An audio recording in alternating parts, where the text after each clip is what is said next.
저는 기도할 때 간혹 묵은 닭이 되지 않게 해달라 그런 기도를 드릴 때가 있습니다. 제가 이런 기도를 드리는 이유는 저처럼 이제 오래 예수 믿은 또 목사 안수 받은 지 오래되고 그러면 자기도 모르게 이제 형식적이고 또 습관적인 그런 신앙생활의 자리로 빠지기가 쉽다는 걸 잘 알기 때문입니다.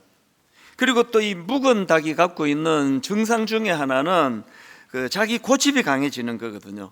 항상 내 생각만 옳다고 생각하는 그런 경직이 찾아오고, 그래서 제가 하나님 앞에 인생이라는 건 그냥 내버려두면 초심을 잃기가 쉽고, 내버려두면 그렇게 뜨겁게 열정적으로 주님 사랑했던 마음이 식어버리기가 쉽고, 내버려두면은 변질되기가 쉬운 게 인간이기 때문에, 그래서 하나님 이 묵은 닭 같은 그런 증상이 나타나지 않게 해달라고 그렇게 기도를 드리는 거거든요. 고린도후서 4장 16절에 보니까 그러므로 우리가 낙심하지 아니하노니 우리의 겉사람은 낡아지나 우리의 속사람은 날로 새로워지는도다.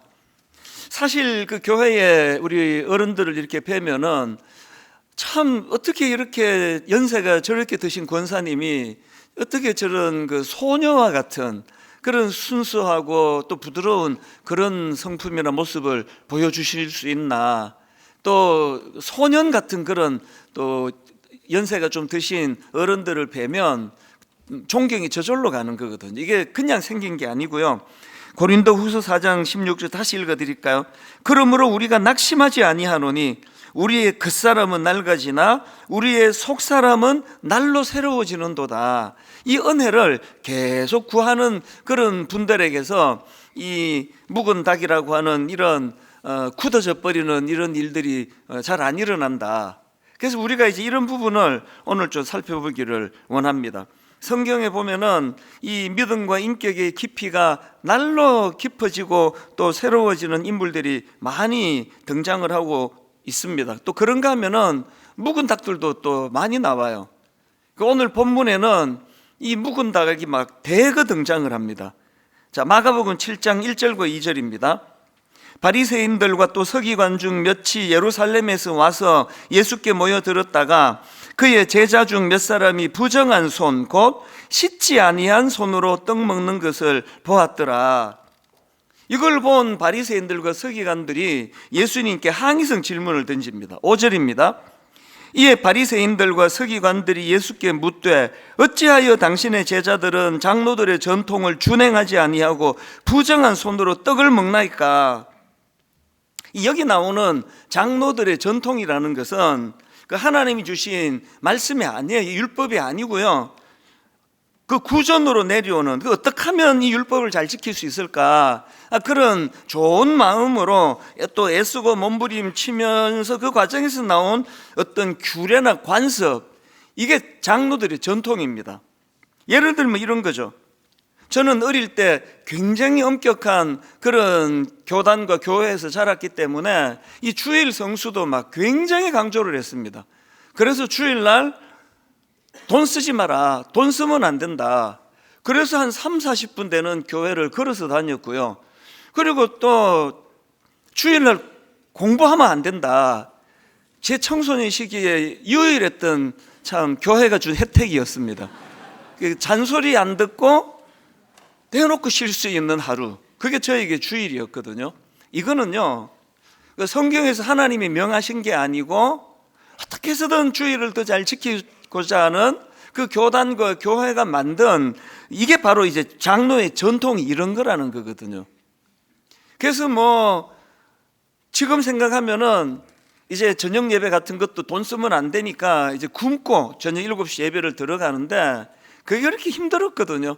그 예배에 집중도 안 되고, 그리고 또 한 번씩은 또 옆에 집사님이 그 근처에 짜장면 먹고 오셔가지고 냄새 풀풀 풍기면 막 그분에 대한 정오심이 올라와가지고 뭐 이런 게 다 있나 싶고 이러니까, 사실은 이게 본질의 문제는 아닌데 막 여기에 굉장히, 그리고 또 주일날 공부한 친구들 믿음 없다고 막 정죄하고, 그럼 저는 어떻게 했느냐? 주일날 공부 안 하고 하루 종일 TV 보는 거죠. 뭐 웃으면 복이 와요, 또 수사반장, 뭐 이런 것들을 막 계속 보고 친구 만나러 가고 그러면서 나는 신앙생활을 잘하고 있다, 이런 생각을 했단 말이죠. 지금 이 바리새인들과 서기관들이 지금 이 장로들의 유전을 왜 예수님 보고 당신의 제자들은 왜 이 장로들의 유전을 지키지 않는 겁니까? 이게 이런 상황이에요. 오늘 본문에서 뿐만 아니고 이 시십이 늘 주님을 못살게 굴고 문제 제기하고 따지고 시비 걸고 막 이렇게 주님을 끊임없이 괴롭혔던 그들인데요, 예수님은 그런 시비가 걸어올 때마다 항상 이제 그 설명을 해드리고 친절하게 대하지만 그 마음이 굳어진 사람들, 이 경직된 사람의 특징은요, 남의 말을 듣지를 않아요.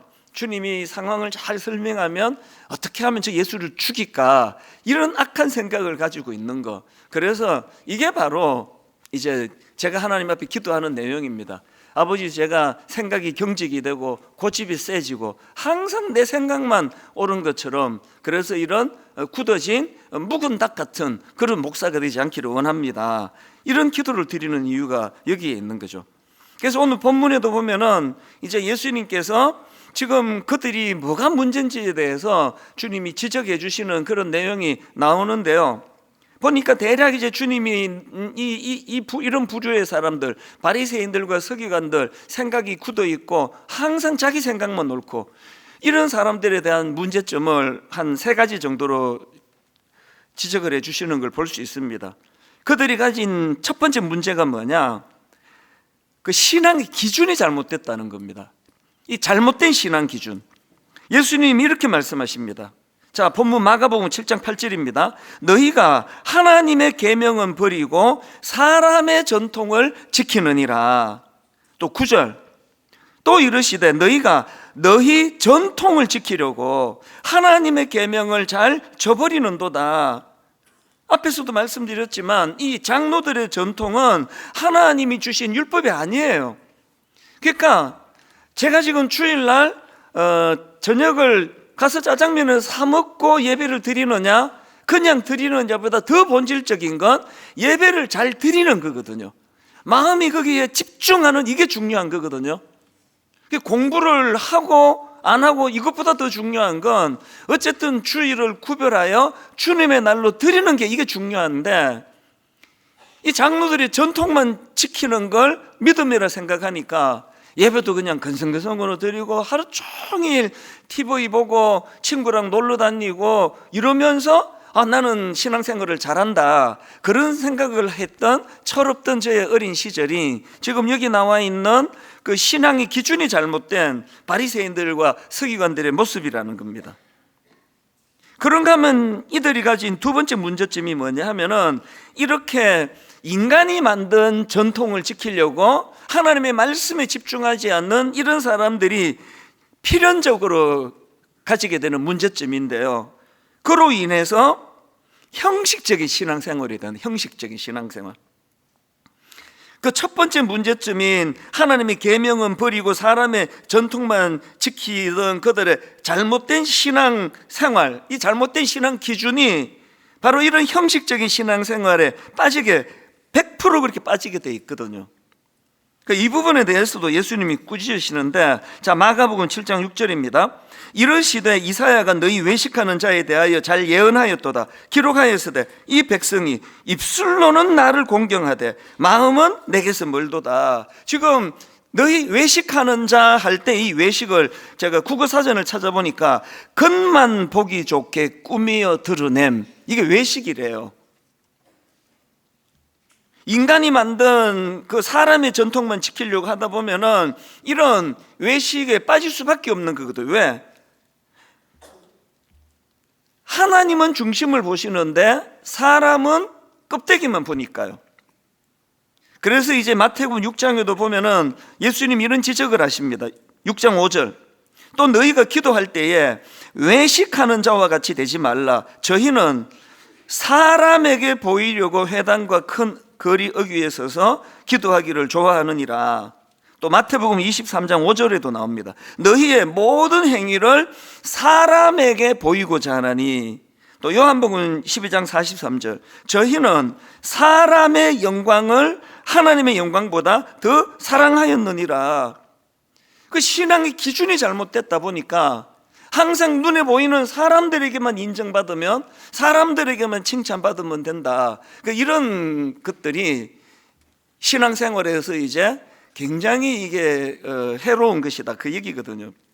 제가 어젠가 그저께 그 기사 하나를 봤는데 되게 흥미롭더라고요.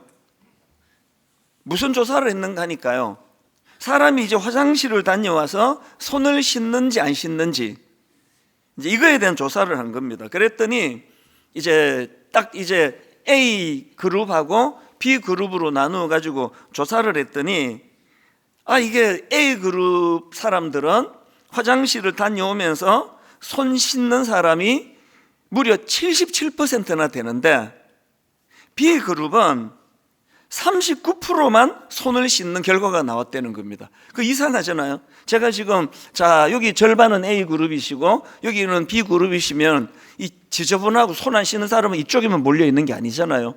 그런데 어떻게 77%하고 39% 이렇게 차이가 많이 나는가?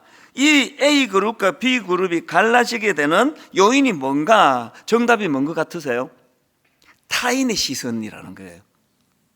이 A 그룹 사람들에게는 지금 연구자가 관찰 중이라는 것을 은근히 알려줘요. B 그룹은 그거를 알지 못하게 해요. 그러니까 지금 사람이 화장실 다녀오는 나를 보고 있다. 그러면 손을 씻는 사람이 77%, 안 보고 있다 39%로 주는 거예요. 이게 인간이라는 겁니다. 이게 항상 사람을 의식하게 돼 있는 게 이게 인간이기 때문에 신앙생활도 이렇게 흐르기가 쉽다는 거거든요. 가끔씩 이제 그 봉사자들에게 상처를 받는 경우가 있습니다. 어떤 이제 그 안내하는 그 집사님이 막 너무나 친절하고 어떤 경우라도 웃으면서 대하는 그런 분이 계시는데, 이거 우리 교회 얘기가 아니고 너희들 교회 이야기입니다. 그분이 막 모든 사람이 다 천사처럼 알고 있는데, 이분이 이제 이마트에서 하는 행동을 보고 어떤 성도가 시험에 빠지는 거예요. 아니, 교회에서 저렇게 천사처럼 하더니 이제 이마트에서 하는 행동을 보니까 너무나 실망스럽다. 왜 그럴까요? 무의식적으로 자기가 나는 이 교회에서 집사고 많은 사람들이 나를 들여다본다 할 때 행동하고, 나 아는 사람이 없겠거니 하고 이마트에 갔을 때 행동하고, 차이가 나는 게 그게 위선이 아니고요, 그게 이 인간의 본능이에요. 그래서 저는 이마트 안 간 지가 10년이 넘습니다. 이런 본능을 갖고 있는 우리이기 때문에 항상 우리는 아까 말씀드렸던 사무엘상 16장 7절이요, 사람은 외모를 보거니와 나 여호와는 중심을 보느니라. 그래서 우리가 항상 이제 그 출발이 잘못되면, 출발이 뭐였죠? 하나님의 말씀으로 시작해야 되는데 인간이 만든 전통, 주일날 돈 쓰지 마라, 안 쓰면 좋죠. 그러나 그게 예배 보는데 방해가 된다면 그거는 의도한 바와 다르잖아요. 공부하지 마라, 그 하루를 공부하지 않고 온전히 주님을 찬양하는 것으로 쓰기를 원하는 어른들이 만든 장로들의 전통이에요. 그 주일날 공부한다고 막 정죄하고 비난하고 그러면서 자기는 그렇게 놀러 다니고, 자기가 저예요.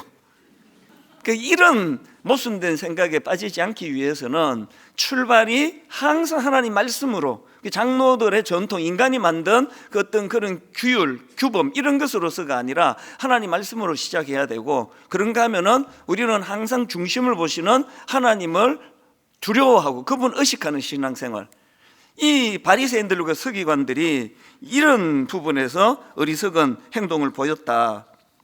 그런가 하면 또 세 번째 주님이 지적하시는 문제가 뭐냐면은, 그 바리새인들과 서기관들은 타인에 대한 정죄와 비난, 타인에 대한 비난과 정죄가 난무하는 겁니다. 성경에 보면 이 바리새인들과 서기관들은 굉장한 우월의식을 가지고 막 많은 사람들을 아주 눈아래로 깔고 보는 겁니다. 그래서 예수님께도 막 계속 시비를 걸고 고소하고 막 이런 일들을 하는 거거든요. 심지어는요, 지금 기도를 하고 있는 중입니다. 기도. 자, 누가복음 18장 11절을 보십시오. 바리새인은 서서 따로 기도하여 가로되 하나님이여 나는 다른 사람들 곧 토색, 불의, 간음을 하는 자들과 같지 아니하고 이 세리와도 같지 아니함을 감사하나이다. 아니 무슨 기도가 이래요? 기도가 이게 지금 누구를 비난하고 자기를 우월하게 생각하고 이게 지금 기도라고 드리고 있다는 거거든요. 이렇게 그들은 늘 타인을 정죄하고 비방하고 이런 것들이 일상이 되어 있는 거. 근데 참 이런 말씀들이 무려 2000년도 전에 쓰여진 말씀인데 오늘날 교회 안에서 이런 행동을 보여주는 그런 성도들이 생각보다 많은 건 다 아시잖아요. 그래서 우리는요 그 대안을 찾아야 돼요. 어떻게 해야 이런 잘못된 신앙 행태에서 우리가 벗어날 수 있나? 제가 이런 질문을 가지고 묵상하다가 떠올랐던 인물이 사도 바울이에요. 여러분이 다 아시지만 이 바울은 예수님 만나기 전에 아주 전형적인 바리새인 아닙니까? 바리새인 중에서도 더 악한 바리새인 아닙니까? 자기 생각이 굉장히 강하고 자기가 생각하는 유대교 전통을 고수하기 위하여 막 사람에게 폭행을 휘두르고 사람을 막 죽이러 가고 이런 짓을 저질렀던 게 그게 바울이란 말이죠. 그런데 바울이 지금 예수님이 지적하는 그런 것들을 다 갖고 있었던 인물이었지만 완전히 새로운 사람으로 변화될 수 있었던 것은 다메섹 도상에서 그가 예수 그리스도를 만났기 때문입니다. 그래서 우리가 이 경직된 신앙생활을 벗어나려면 뭐 이것도 노력하고 저것도 노력하고가 아니라 예수님 만나야 돼요. 어떤 경우든지 간에 우리가 예수 그리스도를 인격적으로 만나고 그분의 영향력 아래 있어야지 아까 제가 기도하던 묵은 닭이 되지 않기를 원합니다. 그리고 여러분 나이가 들어갈수록 여기도 그런 어른들이 많이 계세요. 너무 아름다운 분들이 많이 계시거든요. 그거 참 좋잖아요. 우리가 하나님 내버려두면 변질되고 내버려두면 식어버리고 내버려두면 타락하는 이 세상의 원리를 쫓는 것이 아니라 시간이 갈수록 더 너무나 아름다운 또 부드러운 그런 신앙인으로 살아가기 원한다면 매 예배 때마다 오 하나님 오늘도 십자가 지신 그 주님을 묵상하기 원합니다. 십자가 지신 그 주님이 내 삶에 말씀하여 주시기를 원합니다. 이게 바로 고린도후서 4장 16절. 그러므로 우리가 낙심하지 아니하노니 우리의 겉사람은 낡아지나 우리의 속사람은 날로 새로워지는도다. 이게 우연히 일어나는 게 아니에요. 매일매일의 우리 신앙생활의 중심이 늘 예수 그리스도, 그분의 목말라하는 또 그분의 인도를 받는 이런 신앙생활이 저와 여러분에게 일어나게 되기를 바랍니다. 이렇게 사도 바울처럼 우리 주님을 인격적으로 만나면 두 가지 변화가 일어납니다. 그래서 나는 지금 신앙생활 제대로 하고 있나? 그럼 이 두 가지가 지금 일어나고 있는지 점검하시면 돼요. 사도 바울이 주님을 인격적으로 만나고 난 첫 번째 변화가 생각의 교정인데요. 주님의 말씀으로 인한 생각의 교정이에요. 내가 너무나 열심히 도를 닦고 노력을 해서 생각의 교정이 일어나는 건 불교고요. 우리는 예수 그리스도의 말씀으로 인한 생각의 교정이 일어나는 거.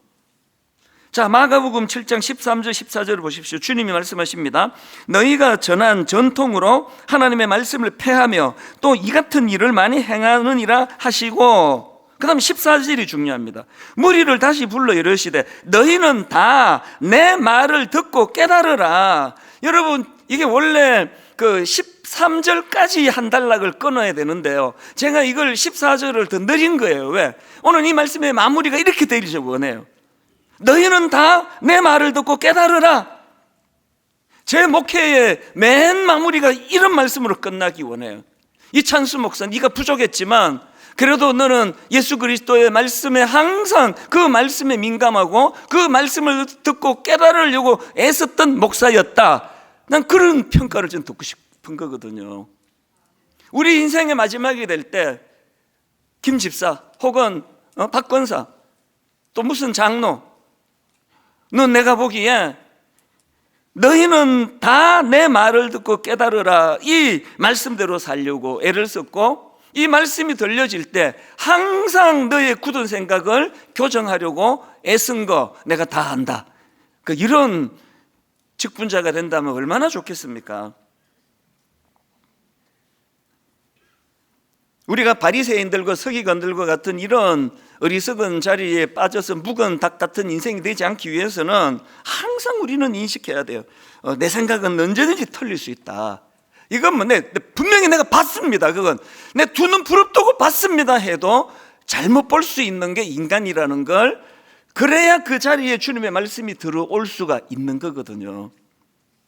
사도 바울이 다메섹 도상에서 예수님을 만났는데요, 이거 제대로 만났구나라고 하게 만드는 한 대목이 저한테 있습니다. 자, 바울이 주님을 만나는 과정을 보십시오. 사도행전 22장 7절 8절입니다. 내가 땅에 엎드러져 들으니 소리가 있어 이르되 사울아 사울아 내가 왜 나를 박해하느냐 하시거늘 내가 대답하되 주님 누구시니까? 이르시되 나는 네가 박해하는 나사렛 예수라 하시더라. 이렇게 주님이 그를 찾아주셨어요. 그래서 이 예수 그리스도께서 사도 바울을 만나 주시니까 바울에게 강력한 변화가 즉시 그 변화가 바로 그 다음 나오는 10절입니다. 바울이 이렇게 말합니다. 내가 이르되 주님 무엇을 하리이까? 이게 왜 강력한 변화라고요?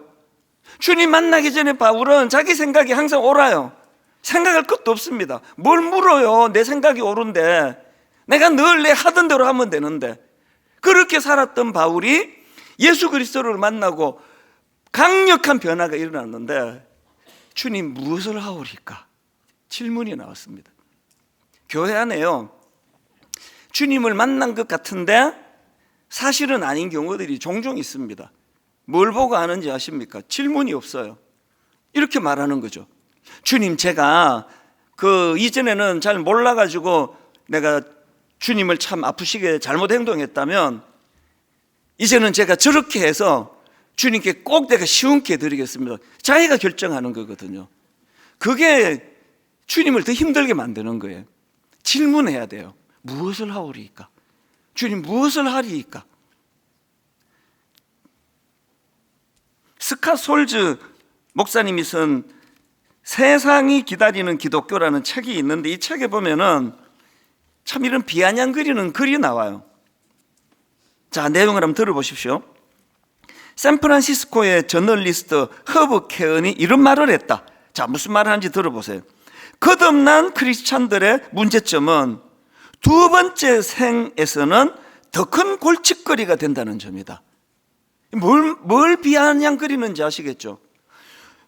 본어게인 했다는 거죠. 그래서 거듭난 크리스천들의 문제점은 두 번째 생에서는 더 큰 골칫거리가 된다는 점입니다. 교회 안에요, 이 두 번째 생에서는 더 큰 골칫거리가 되는 성도들이 얼마든지 있을 수 있다는 거예요.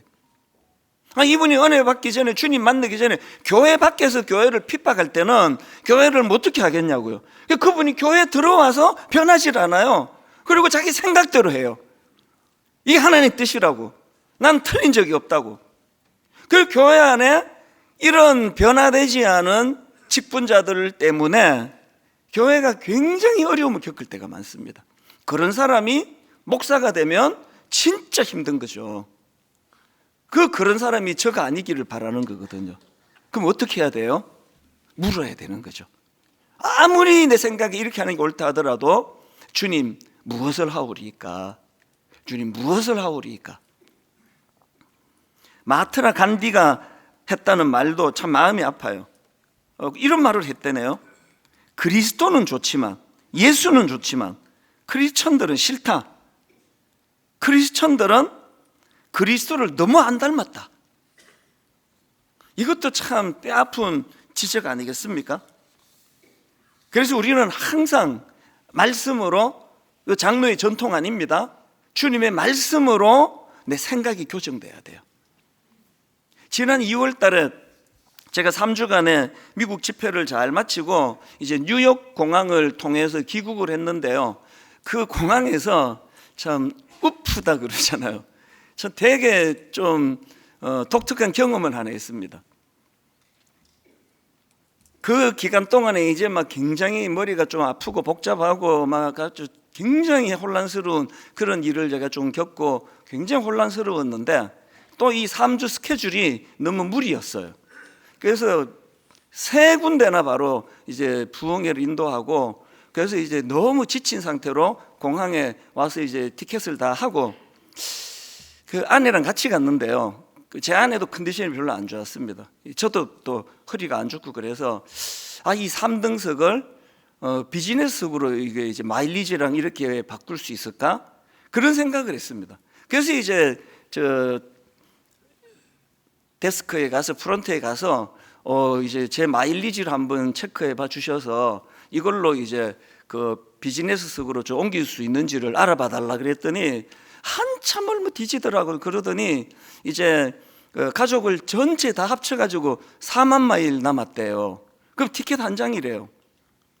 그거 제가 생각보다 이게 너무 싼 거예요. 아니 4만 마일이 비즈니스석으로 된다고. 그래서 너무 이제 제가 그때부터 흥분을 해가지고, 그러면 제 아내가 이제 돈을 추가로 내면 얼마나 더 내는 겁니까? 그랬더니 그것도 생각보다 너무 싼 겁니다. 그래서 이제 뭐 그럼 그렇게 해달라고 그러고 이제 비즈니스석으로 바꿨어요.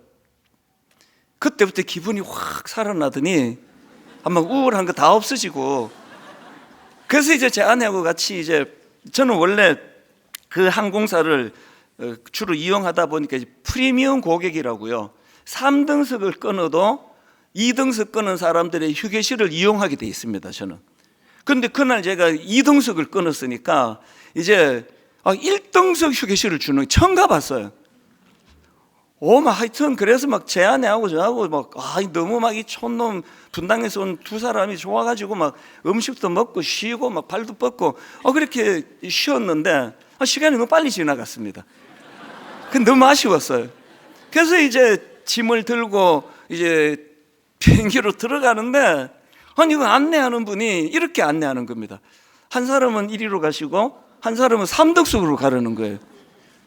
기분이 확 나빠져서, 내가 지금 이게 비즈니스 손님인데 그래서 왜 그러냐고, 우리는 둘 다 그 업그레이드를 했다고 그랬더니 그게 아니래요.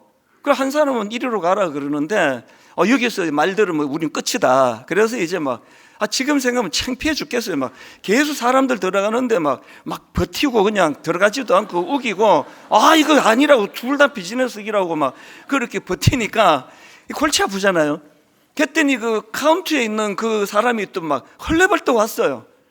와갖고는 저보고 하는 말이, 손님 왜 그러십니까? 다 설명해 드렸지 않습니까? 그리고 이거 보시라고요. 이 카드에 그 티켓을 지금 여기 나와 있지 않느냐고. 다 나와 있더라고요. 알고 봤더니 제가 착각한 게, 저는 이게 이제 안에 거 저거 둘 다 비즈니스 2장인 줄 알았는데 그게 한 장인 거예요, 한 장. 그것이 쓰인데도 제가 안 봤고요. 그래서 그날 너무 당황이 됐죠. 그리고 이제 제 아내하고 저하고 정말 심파극을 만들어, 둘이가 그 앞에서 당신이 가라 비즈니스석으로, 내일 바로 또 회의가 또 연달아 있고 하는데 당신이 쉬셔야 된다. 무슨 소리냐, 허리도 안 좋은데 당신이 가라. 들어가는 손님들 다 울면서 갔을 것 같아, 우리 보면서. 너무나 눈물을 흘린. 그래서 이제 옥신각신하다가 제가 이제 3등석으로 당연히 가기로 하고, 그렇게 하고 제가 들썩 앉아 있었는데요, 이게 하나님께서 저에게, 그때 머리도 좀 복잡하고 좀 뭔가 이제 화나는 일 생기고 막 이런 과정이었는데, 하나님께서 저에게 놀라운 메시지를 주신 거예요. 너는 보고 싶은 것만 보고 듣고 싶은 것만 보는 사람이다.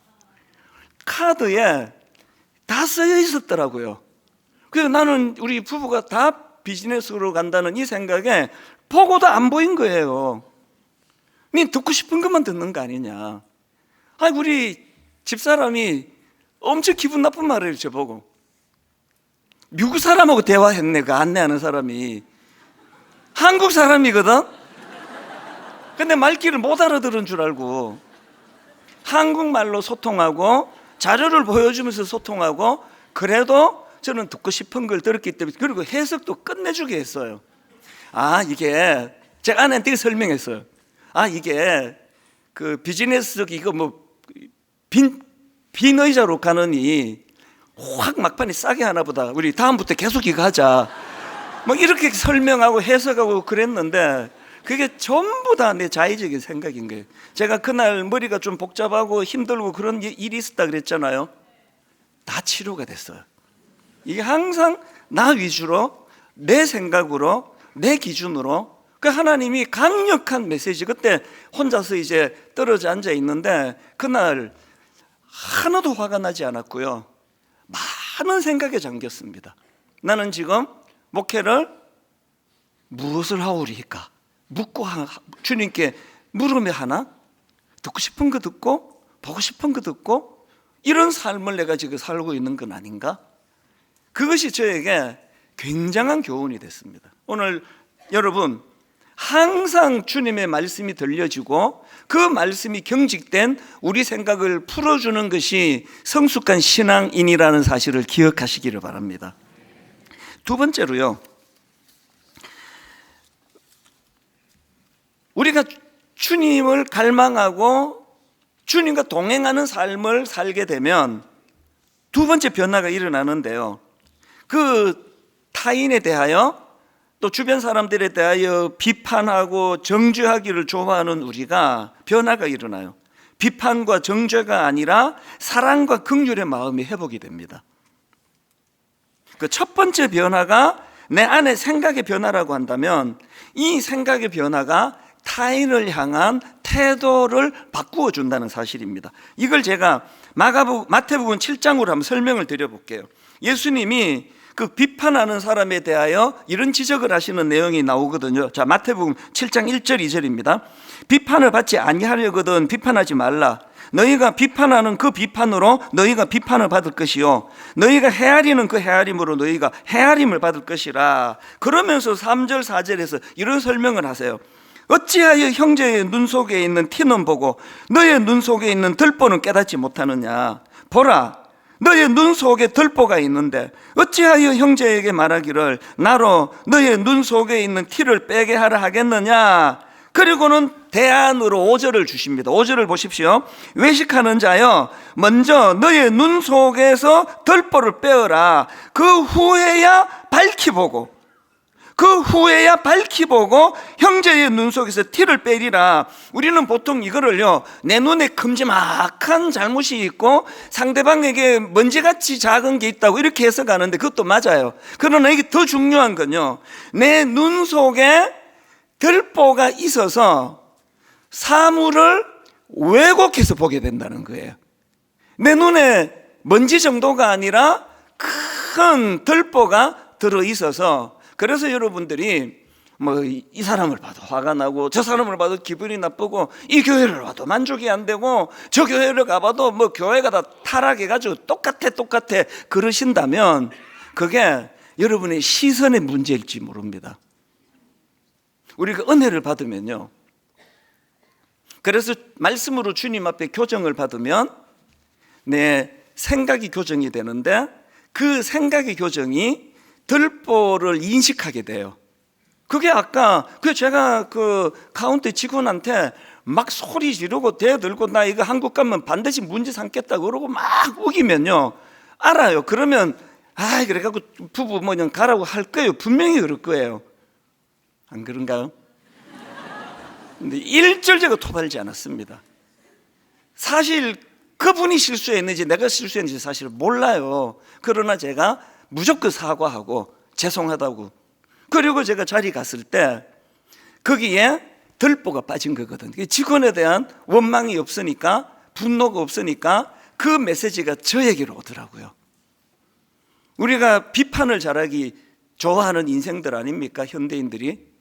오늘 우리 눈에 들보를 하나님이 은혜로 제거해 주실 때 시선이 달라진다면, 여러분이 지금 아내를 보고 있는 그 눈길, 여러분 남편을 보고 있는 그 눈길이 이게 들보를 빼고 보면은 달라질 수도 있다는 사실, 이걸 제가 이제 비판과 정죄가 아닌 사랑과 긍휼의 마음을 회복해야 된다. 그렇게 제가 분석을 했습니다. 골로새서 3장 12절입니다.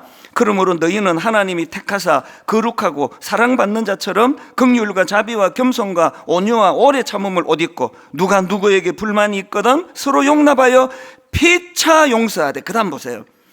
주께서 너희를 용서하신 것 같이 너희도 그리하고. 우리가 그리스도 중심의 신앙생활을 하지 않고 장로의 전통을 따라, 인간이 만든 전통에 따라 신앙생활을 하면 이게 없습니다. 서로 용납하여 피차 용서하되 주께서 너희를 용서하신 것 같이 너희도 그리하고. 아까 언급해드렸던 그 스캇 솔즈 목사님이 쓴 그 책 내용 한 대목을 읽어드리고 오늘 말씀을 제가 마치려고 하는데요.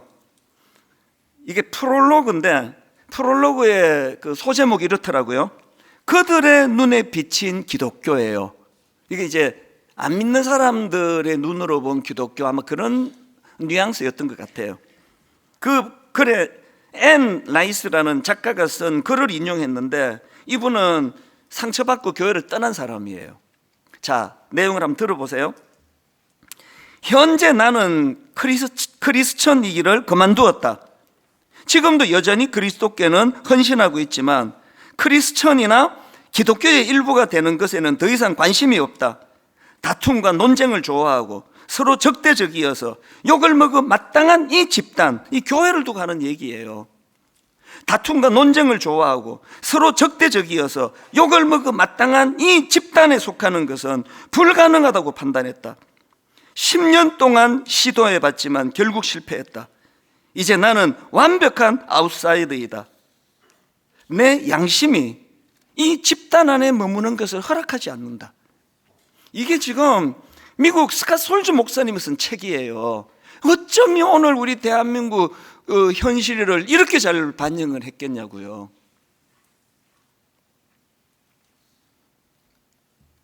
목사가 또 전도사가 물론 뭐 이단성이 있는 교회라고 하는데요, 가짜 뉴스를 만들어요. 그래서 그거를 보고 초신자가 상처를 받고 교회를 떠나요. 이게 현실이거든요. 나랑 생각이 다른 사람들에 대하여 생각이 다른 것도 중요하지만 세상 사람과는 다른 방식으로 표현하고 세상 사람과 다른 방식으로 용납하고 이런 일이 일어나지 않는 한국 교회 안에서 상처를 엄청 받을 수밖에 없는 거거든요. 이 글 바로 다음에 나오는 소제목이 이랬습니다. 예수 안에 거하는 것, 이것이 출발점이다. 이런 초라한 공동체로 비난을 받는 현실 교회를 벗어나는 유일한 대안이 있다면 예수 안에 거하는 것, 이것이 출발점이다. 그래서 늘 어떤 그 장로들의 전통을 의지하는 신앙이 아니라 예수 그리스도, 그분을 붙잡는 신앙생활. 그래서 그분의 말씀으로 인해 생각의 교정이 일어나고, 그리고 비판과 정죄가 아니라 사랑과 긍휼과 용납의 마음으로 상대방을 수용하는 그런 공동체. 이제 분당 우리 교회가 그런 교회를 향하여 꿈꾸는 교회가 되기를 원합니다. 우리 오늘 말씀을 기억하시면서 이 찬양 좀 오랜만에 불러보는 찬양인데요. 내 구주 예수님, 주 같은 분은 없네. 우리의 어떤 전통이나 장로들의 어떤 유전이나 이런 것들보다 중요한 것, 내 구주 예수 그리스도예요.